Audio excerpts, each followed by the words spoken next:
अध्याय 3 मराठा साम्राज्य का उदय।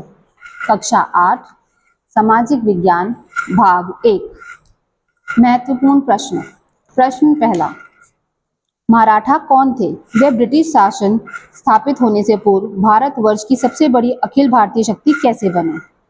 उत्तर, मराठा कौन थे? मराठा मुख्य रूप से महाराष्ट्र क्षेत्र के मराठी भाषी लोग थे, जिनमें प्रभावशाली देशमुख परिवार और कुणबी किसान योद्धा शामिल थे। महाराष्ट्र के भक्ति संतों ने उनके बीच एकता की भावना जगाई। अखिल भारतीय शक्ति कैसे बने? 17वीं शताब्दी में छत्रपति शिवाजी महाराज के नेतृत्व में मराठों ने छापामार युद्ध गन्नमीकावा के माध्यम से मुगलों और बीजापुर को चुनौती दी। शिवाजी महाराज के बाद विशेषकर 18वीं शताब्दी में पेशवाओं के अधीन मराठों ने उत्तर भारत तक अपना विस्तार किया। मुगलों की कमजोरी का लाभ उठाकर और अपनी कौशल सैन्य रणनीति के बल पर वे अंग्रेजों के आने से पहले भारत की सबसे शक्तिशाली सत्ता बन गए। प्रश्न 2, उनकी शासन प्रणाली की प्रमुख विशेषताएं क्या थी?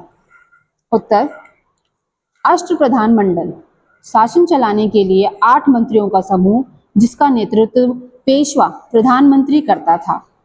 सैन्य प्रशासन, मराठा सेना का आधार उनके दुर्ग किले थे। उनकी घुड़सवार सेना और नौसेना अत्यंत शक्तिशाली थी। राजस्व व्यवस्था, उनकी चौथ कुल आय का 1/4 और सरदेशी मुख्य 10% अतिरिक्त कर जैसे कर लागू किए, जिससे साम्राज्य को आर्थिक मजबूती मिली। न्याय व्यवस्था, स्थानीय स्तर पर विवादों का निपटारा पंचायतों द्वारा किया जाता था, जो बहुत सरल और प्रभावी था। प्रश्न 3, भारतीय इतिहास पर मराठा साम्राज्य का क्या प्रभाव पड़ा? उत्तर, मराठा साम्राज्य ने हिंदवी स्वराज्य की अवधारणा को साकार किया, जिसने भारतीय समाज में आत्मविश्वास और राष्ट्रवाद की भावना भरी। उन्होंने मुगलों के वर्चस्व को समाप्त किया और भारतीय संस्कृति, भाषा, मराठी संस्कृत और धर्म की रक्षा की। उनकी प्रशासन और नौसैनिक प्रणालियों ने आने वाले समय के लिए एक मजबूत शासन मंडल प्रस्तुत किया। प्रश्न और क्रियाकलाप। प्रश्न 1, विश्लेषण करें कि किस प्रकार भूगोल, विशेषकर पर्वत और समुद्र तट ने मराठा सैन्य रणनीति और राज्य निर्माण को निर्धारित किया। उत्तर, पर्वत, महाराष्ट्र की ऊबड़-खाबड़ पहाड़ियों ने छापामार युद्ध के लिए आदर्श स्थिति प्रदान की। मराठों ने पहाड़ों की चोटी पर अभेद्य दुर्ग बनाए, जिससे दुश्मन के लिए उन पर हमला करना लगभग असंभव हो गया। समुद्र तट, कोंकण, लंबी तट रेखा के कारण शिवाजी महाराज ने एक शक्तिशाली नौसेना की आवश्यकता महसूस की। उन्होंने सिंधु दुर्ग और विजय दुर्ग जैसे समुद्री किलों का निर्माण किया, जिससे विदेशी शक्तियां पुर्तगाली अंग्रेज पर नियंत्रण रखा जा सके। प्रश्न 2, कल्पना कीजिए आप विद्यार्थी के लिए किसी मराठा नेता की संक्षिप्त जीवनी लिख रहे हैं। किसी एक व्यक्तित्व, कन्होजी, आगरे, बाजीराव प्रथम, महादजी शिंदे, अहिल्याबाई होलकर या ताराबाई का चयन कीजिए। उनकी प्रेरणादायक विशेषताओं पर प्रकाश डालते हुए 3-4 अनुच्छेद लिखिए। किसी एक चुनौती का वर्णन कीजिए जिस पर उन्होंने विजय प्राप्त करी। संक्षिप्त जीवनी। अहिल्याबाई होलकर। अहिल्याबाई होलकर मालवा साम्राज्य की महान शासिका थी। अपने पति और ससुर के निधन के बाद उन्होंने शासन की भागदौड़ संभाली। वह अपनी न्यायप्रियता और कुशल प्रशासन के लिए जानी जाती हैं। प्रेरणादायक विशेषता, वे एक अत्यंत दयालु और धार्मिक महिला थीं। उन्होंने पूरे भारत, काशी, गया, सोमनाथ में मंदिरों, घाटों और धर्मशालाओं का पुनः निर्माण किया। चुनौती पर विजय।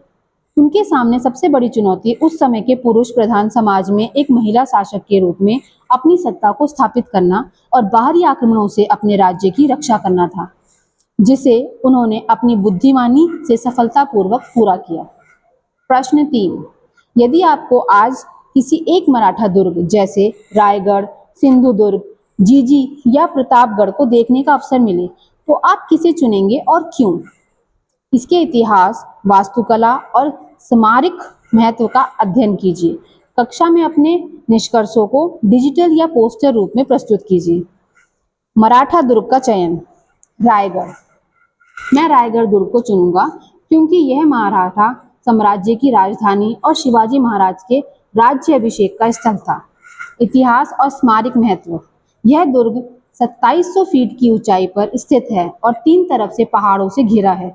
यहाँ पर नगाड़ा दरवाजे और राज दरबार इसकी भव्य वास्तुकला के प्रतीक हैं। स्मारक दृष्टि से यह इतना सुरक्षित था कि इसे पूर्व का जिला बॉल्ट कहा जाता था। प्रश्न 4 अध्याय में लिखा है कि अंग्रेजों ने भारत को मुगलों या किसी भी अन्य शक्ति से अधिक मराठों से छीना। आपके विचार में इसका क्या अर्थ है? अध्याय में दिए गए कौन से प्रमाण इस विचार का समर्थन करते हैं? उत्तर इसका अर्थ है कि 18वीं शताब्दी के उत्तरार्ध में मुगल केवल नामात्र के शासक रह गए थे, जबकि वास्तविक शक्ति मराठों के पास थी। प्रमाण अंग्रेजों को भारत पर पूर्ण अधिकार करने के लिए मराठों के साथ 3 बड़े आंग्ल मराठा युद्ध 1775 से 1818 लड़ने पड़े। मराठे ही अंग्रेजों के मार्ग में सबसे बड़ी बाधा थी। अध्याय के अनुसार मराठा दिल्ली के सम्राट के संरक्षक बन चुके थे। प्रश्न 5 तुलना कीजिए कि शिवाजी और उत्तरवर्ती मराठों ने धार्मिक स्थलों और विभिन्न धर्म के लोगों के साथ किस प्रकार का व्यवहार किया। इस अध्याय में कौन सा प्रमाण धार्मिक विविधताओं के प्रति उनके दृष्टिकोण को दर्शाता है? उत्तर शिवाजी महाराज के व्यक्तिगत रूप से हिंदू धर्म का पालन किया, लेकिन उन्होंने अन्य धर्मों का भी सम्मान किया। उन्होंने अपनी सेना में मुस्लिमों को ऊंचे पद दिए और कभी किसी मस्जिद को नुकसान नहीं पहुंचाया। प्रमाण उनके शासन में महिलाओं और धार्मिक ग्रंथों जैसे कुरान का सम्मान करना अनिवार्य था। उत्तरवर्ती मराठों जैसे अहिल्याबाई ने भी इसी सहिष्णुता को जारी रखा और सभी धर्मों के लोगों को व्यापार और प्रशासन में स्थान दिया। प्रश्न 6 इस अध्याय में वर्णित है मराठों के लिए दुर्ग राज्य की आधारशिला थे। वे इतने महत्वपूर्ण क्यों थे? उन्होंने मराठों को शक्तिशाली शत्रुओं के विरुद्ध खड़े रहने में किस प्रकार सहायता की? उत्तर दुर्ग केवल निवास स्थान नहीं थे, बल्कि वे रसद, भोजन, हथियार के भंडार और शत्रु पर नजर रखने के केंद्र थे। दुर्गों के कारण मराठा सेना छोटी होने के बावजूद बड़ी शत्रु सेना को थकाकर हरा देती थी। दुर्ग का होना का अर्थ था क्षेत्र पर पूर्ण नियंत्रण। प्रश्न 7 आपको मराठा सिक्कों का मुख्य अभिकल्पक डिजाइनर नियुक्त किया गया है। अब ऐसे सिक्कों का रूपांकन कीजिए जो मराठा उपलब्धियों और मूल्यों का प्रतिनिधित्व करें। अपने द्वारा चुने गए प्रतीकों की व्याख्या कीजिए। उत्तर सिक्कों का मुख छत्रपति शिवाजी महाराज की शाही मोहर राज्य मुद्रा का चित्र। सिक्कों का पिछला हिस्सा एक ऊंचे दुर्ग किले का चित्र और उसके ऊपर लहरता भगवा ध्वज। प्रतीक मोहर न्याय और स्वराज्य का प्रतीक है, जबकि दुर्ग और ध्वज वीरता एवं स्वतंत्रता का प्रतिनिधित्व करते हैं। प्रश्न 8 मराठा काल की इस भूमिका का अध्ययन करने के पश्चात आपके विचार में भारतीय इतिहास में उनका सबसे महत्वपूर्ण योगदान क्या था? अध्याय से उदाहरण लेकर अपने विचार का समर्थन करते हुए एक अनुच्छेद लिखिए। अपने विचारों को सहपाठियों के साथ साझा कर उन पर चर्चा कीजिए। उत्तर मेरे विचार से मराठाओं का सबसे बड़ा योगदान स्वराज और राष्ट्रीय गौरव की पुनर्स्थापना थी।